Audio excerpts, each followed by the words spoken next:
Hello everyone. आज हम बहुत ही इम्पोर्टेंट टॉपिक के बारे में बात करने वाले हैं जो इस टाइम पूरे देश का मुद्दा बना हुआ है। पूरा इंडिया जो है इसी टॉपिक पर सबसे ज्यादा जो है आई थिंक डिस्कस कर रहा है कि जो हमारे देश के जो 12th क्लास के बच्चे हैं वो पूरे इंडिया में 1.5 करोड़ के लगभग हैं जो कि 12th क्लास के स्टूडेंट्स हैं। उन सबका क्या होगा, उनका फ्यूचर क्या होगा, उनका एग्जाम कैसे होगा या नहीं होगा।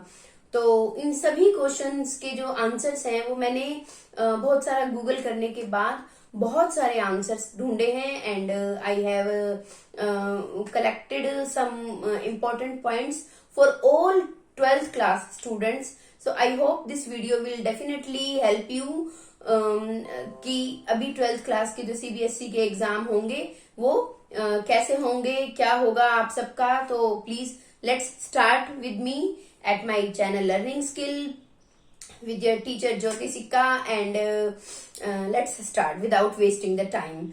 So सबसे पहले हम बात करते हैं 12th क्लास के सीबीएसई स्टूडेंट्स का जो सबसे मेन मुद्दा है कि उनका एग्जाम होगा या नहीं होगा, क्योंकि अभी वो लोग इसी चीज से बहुत ज्यादा परेशान हैं।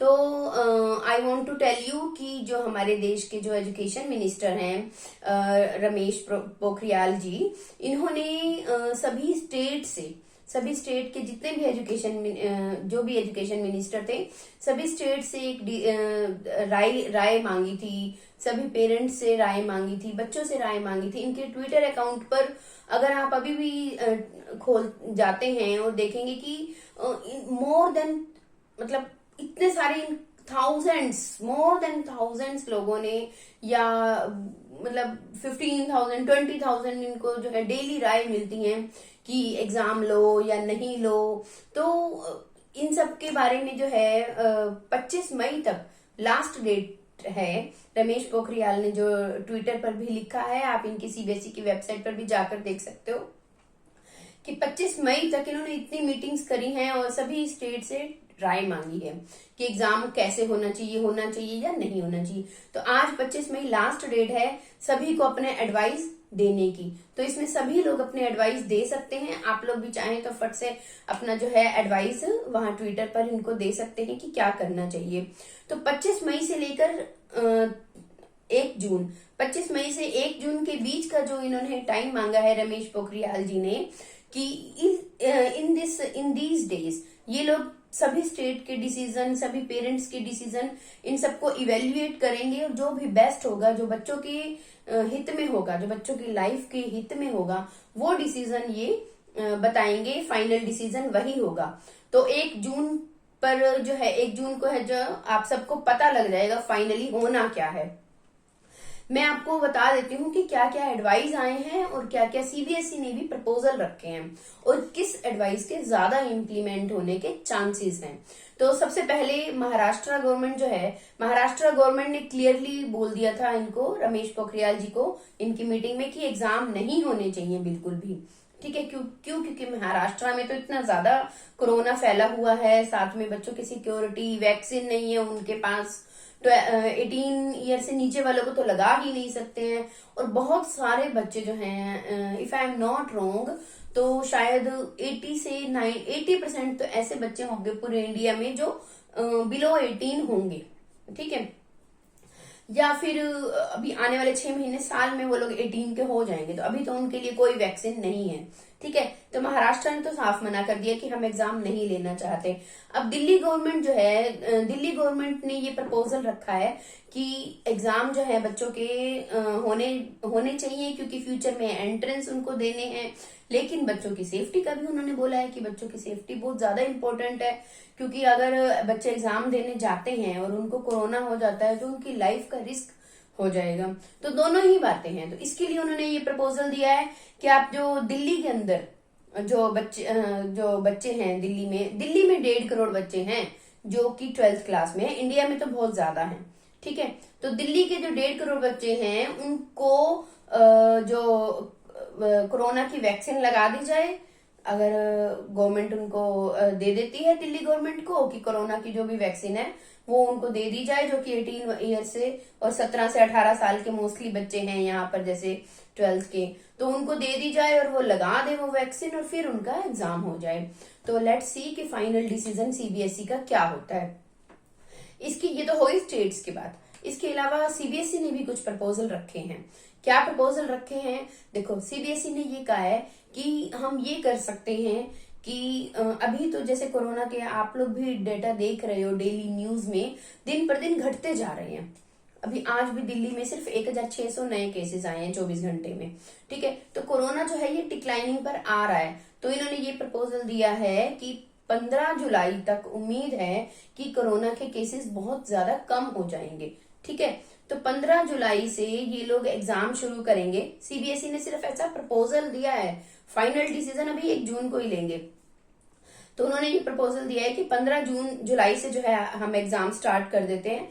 और दूसरी बात, ऑफलाइन एग्जाम होंगे। ऑफलाइन क्यों होंगे? क्योंकि पूरे इंडिया में ये पॉसिबल ही नहीं है कि जो कुछ ऐसी स्टेट्स हैं जहां पर ऑनलाइन बच्चे अवेलेबल नहीं हो सकते। ठीक है, दिल्ली की तो अगर हम बात करें तो दिल्ली में फिर भी चांसेस हैं, बट यूपी है, बिहार है और भी जो हमारे दूर के स्टेट्स हैं वहां पर तो ऑनलाइन पॉसिबल ही नहीं है। ठीक है, तो उन्होंने ये कहा है कि हम ऑफलाइन लेंगे और नंबर ऑफ स्टूडेंट्स बहुत कम रखेंगे और 1.5 घंटे का एग्जाम सिर्फ बच्चों का होगा। 1.5 घंटे का मतलब 1.5 आवर का बच्चों का एग्जाम होगा।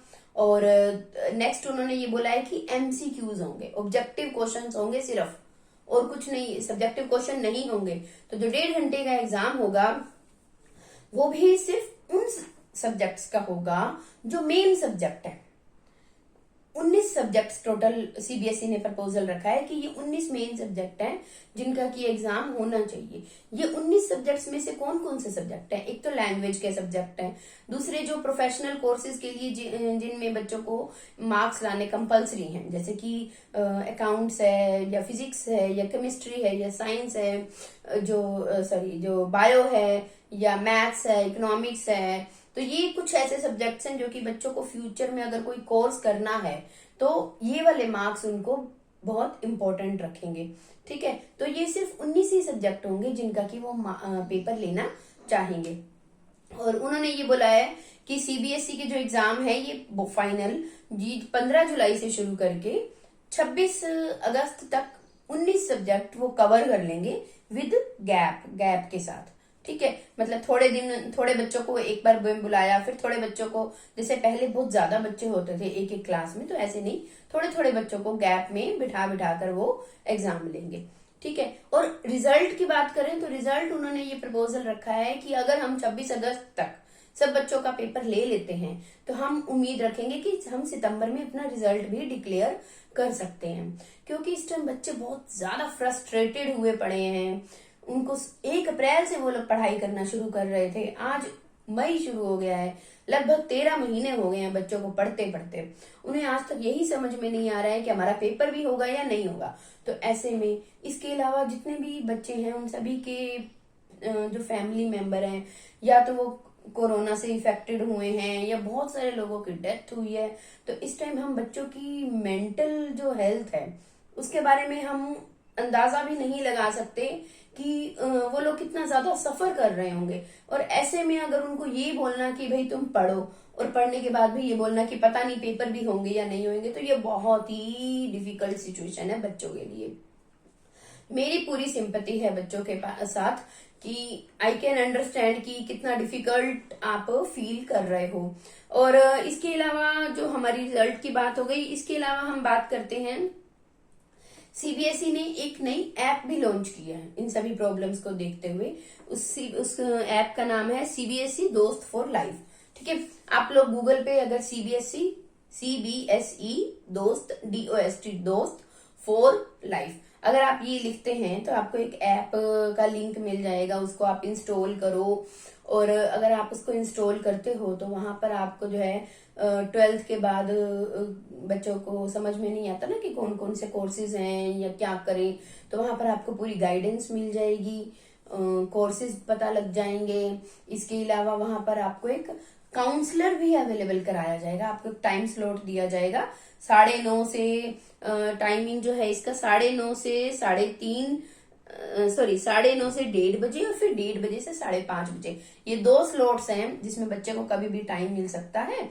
और वो उसमें करियर काउंसलिंग की काउंसलर का नंबर मिलेगा वो ऑनलाइन घर पे बैठकर उससे काउंसलिंग कर सकते हैं कि हमें क्या कोर्स करने चाहिए, किस तरह से जॉब्स में जो बेटर अपॉर्चुनिटी है वो है।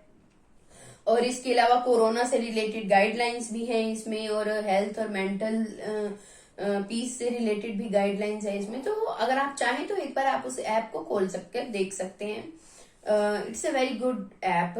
अभी अभी 10 मई को ही लॉन्च हुई है, तो बहुत ज्यादा इसकी रेटिंग तो नहीं है, but yes you can try if you want.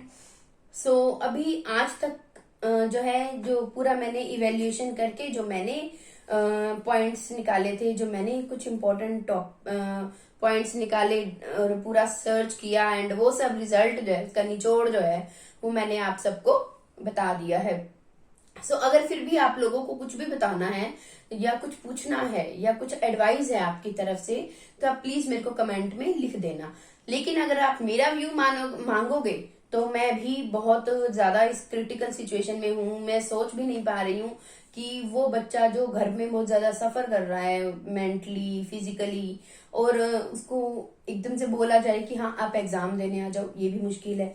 बिना एग्जाम दिए अगर वो बच्चा किसी प्रोफेशनल कोर्स में जाता है तो वहां पर भी मुश्किल है। तो सच में ये बहुत ही मुश्किल सिचुएशन है सीबीएसई बोर्ड के लिए भी और आप सभी बच्चों के लिए भी।